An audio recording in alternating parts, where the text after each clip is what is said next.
गौर से सुन, दीवार पे कान लगा, एकदम शांत होकर सुन। मैं कह रही हूं ना, तुझे भी सुनाई देगी प्राजक्ता। प्लीज जरा ध्यान से सुन। अरे नहीं यार, मुझे सच में कुछ भी नहीं सुनाई दे रही है। तेरी मेंटल स्टेट ही ठीक नहीं लग रही मुझे, या फिर तेरे कान का चेकअप करवा। आयुषी ये सुनकर एक बार फिर मायूस हो जाती है।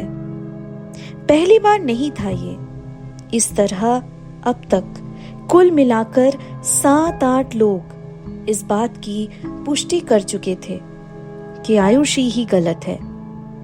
पर सिर्फ आयुषी को पता था कि जो कुछ भी वो पिछले 2 महीने से सामना कर रही थी वो सरासर 100% सच है। किसी भी तरह का कोई गलतफहमी या हैलुसिनेशंस नहीं है। देख आयु, तू ऑलरेडी जानती है कि तेरे नेबर्स कई महीनों से उनके अपार्टमेंट में रहते ही नहीं है। कब आते हैं कब जाते हैं उसका भी कोई अता पता नहीं है। सिक्योरिटी वाले भैया ने भी कंफर्म किया है। बस उनके एक लौते बेटे हैं, बिजनेस ट्रिप्स के दौरान आया जाया करते हैं। That's it. तो खुद भी तो उनसे मिल चुकी है यार। राहुल श्रीवास्तव नाम है शायद उनका, है ना?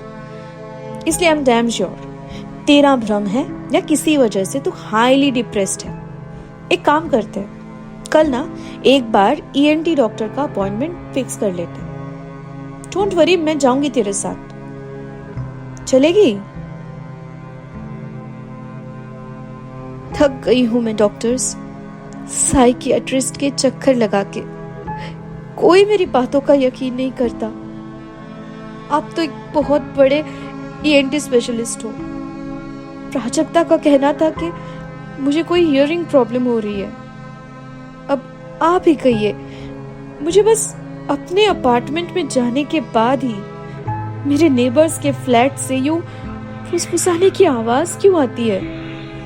अगर वाकई में मुझे कोई इशू होती तो वो तो हर जगह पे फील होती, है ना डॉक्टर?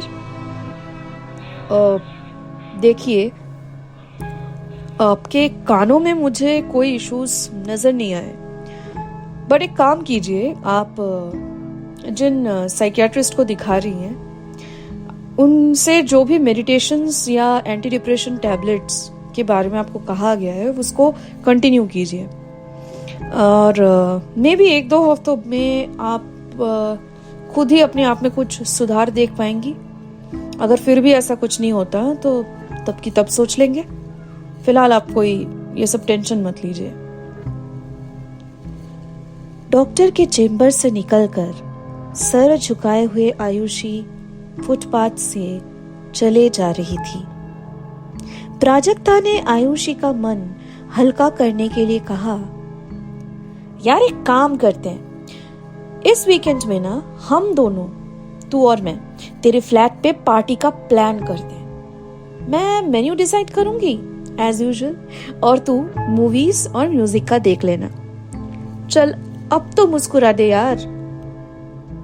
आयुषी चेहरे पे एक उदासी भरी मुस्कुराहट लाते हुए सर हिला के कहती है, ठीक है, पर तू उस रात मेरे पास रुकेगी ना?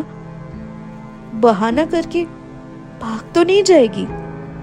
अरे पागल नहीं रे, भागना होता तो इस वीकेंड का प्लान करती ही नहीं।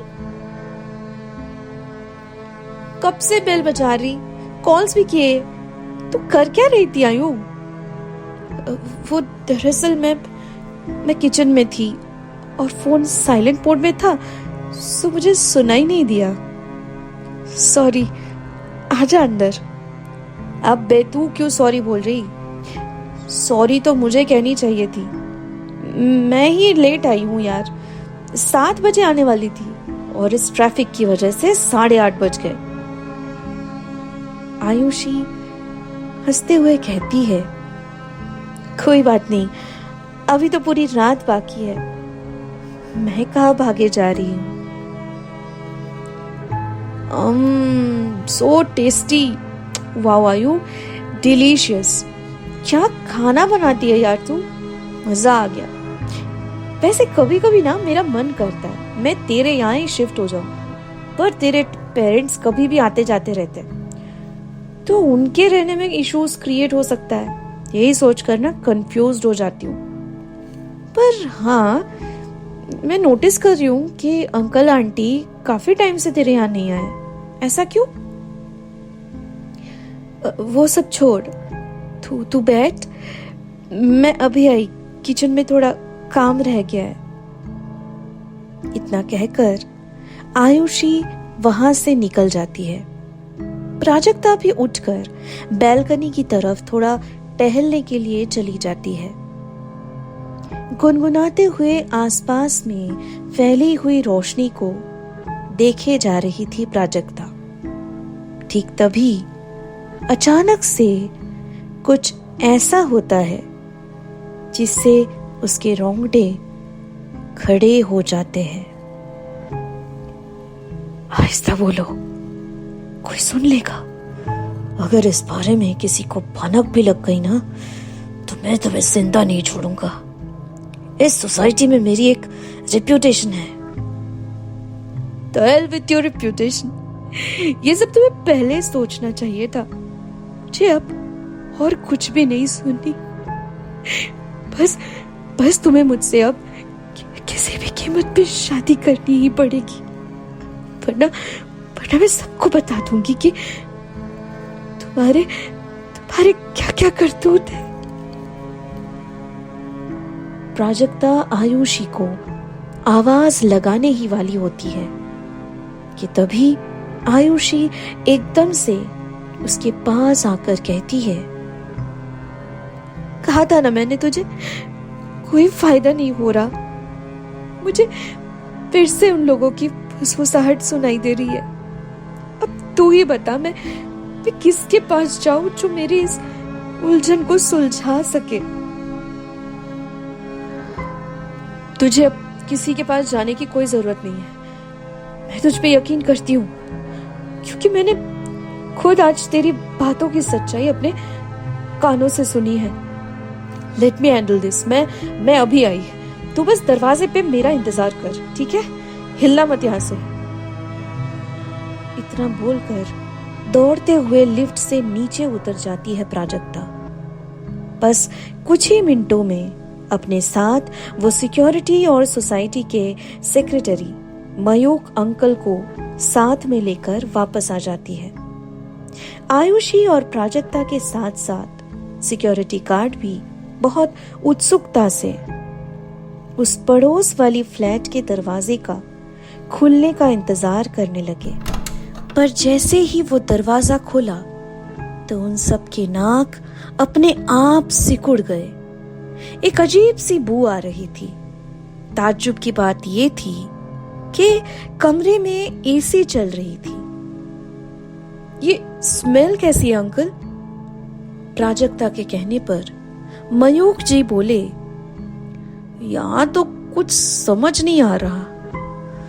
आओ बेडरूम की तरफ जाकर देखते हैं। शायद जिनकी फुसफुसाहट तुम दोनों ने सुनी थी वो दोनों भी उसी कमरे में हमारे आने की भनक पाकर छुपे बैठे हुए हैं।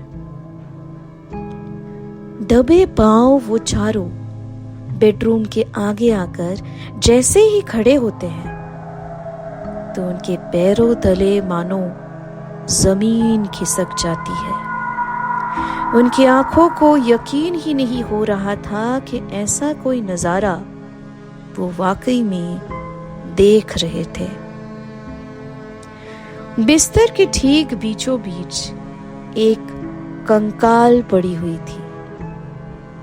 इसके अलावा एक और चीज उन सबकी नजरों में खटक रही थी और वो था उस कंकाल के हाथों में पकड़ी हुई एक ब्रेसलेट।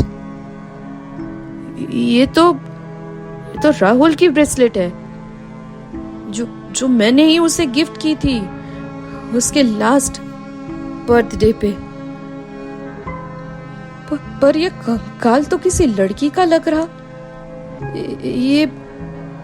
प्राजक्ता बेटा, तुम ठीक हो? क्या हुआ? तुम डरो नहीं, मैं पुलिस को खबर करता हूँ। अच्छा हुआ आयुषी और तुमने आज मुझे बुला लिया, वरना ये सब कभी किसी को पता ही नहीं चलता। तभी मैं सोचूं, राहुल और उसके पेरेंट्स पिछले 2 महीने से मेरा कॉल क्यों नहीं उठा रहे। आगे भी मयूख जी काफी कुछ बोले जा रहे थे, पर प्राजक्ता और उस सिक्योरिटी गार्ड की नजरें उस वक्त तक फटी की फटी ही रह गई थी, क्योंकि उस कंकाल के पहनावे को वो बखूबी पहचान पा रहे थे और उन्हें ये साफ साफ समझ आ चुका था कि ये कंकाल दरअसल किसकी है। वो दोनों ही कांपते हुए अनजाने में एक साथ दरवाजे पे खड़ी हुई आयुषी की तरफ नजरें घुमाते हैं। आयुषी अपना चेहरा उनकी तरफ आगे बढ़ाकर एक डरावनी मुस्कुराहट के साथ कहती है, अब जाकर मेरी कानों को तसल्ली मिली। आज से मैं किसी को इस फुसफुसाहट की शिकायत नहीं करूंगी।